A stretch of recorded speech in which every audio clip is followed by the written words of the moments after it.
আমরা যারা mobile app নিয়ে কাজ করি, অ্যান্ড্রয়েড কিংবা iOS দুই ক্ষেত্রেই কিন্তু ডাইনামিক অ্যাপ ডেভেলপমেন্টের সময় আমাদের এপিআই ইন্টিগ্রেট করতে হয়। তো এপিআই ইন্টিগ্রেট করাটা সবচাইতে কমন একটা জিনিস, যে আমরা সবাই এপিআই নিয়েই কাজ করি মূলত। তো এখন ঘটনা হচ্ছে যে এপিআইটা কিভাবে তৈরি হয় সেই ব্যাপারটা যদি আমরা না জানি, তাহলে কিন্তু আমাদের একটা ল্যাকিংস থেকে যায়। হ্যাঁ, তো আমরা যদি এটা পুরোপুরিভাবে জানি, তাহলে এক হচ্ছে ফুল স্ট্যাক ডেভেলপার হয়ে গেলাম, আমরা নিজেরা এপিআই ডেভেলপ করে অ্যাপে ইন্টিগ্রেট করতে পারবো।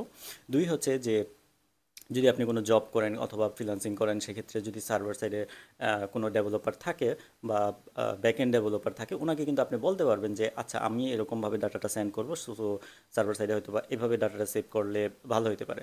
তো এই ধরনের সাজেশন কিন্তু আপনারা দিতে পারবেন। সো আপনার কমিউনিকেশনের ব্যাপারটা অনেক ইজি হয়ে যাবে ব্যাকএন্ড ডেভেলপারের সাথে। আপনার ডাটা নিয়ে যে কমিউনিকেশন, সেই ব্যাপারটা কিন্তু অনেক ইজি হয়ে যাবে।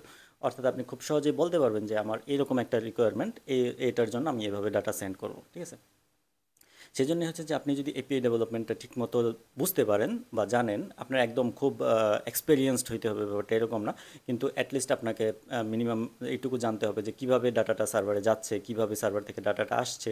এই সম্বন্ধে যদি আপনি প্রপারলি জানেন, ক্লায়েন্ট সার্ভার কমিউনিকেশনের ব্যাপারটা জানেন, তাহলে কিন্তু আপনার অ্যাপে সেই জিনিসটা চমৎকারভাবে ইমপ্লিমেন্ট করতে পারবেন। এবং এতে করে কিন্তু আপনার দক্ষতা বেড়ে গেল। হ্যাঁ, অন্যদের থেকে আপনি এগিয়ে থাকলেন।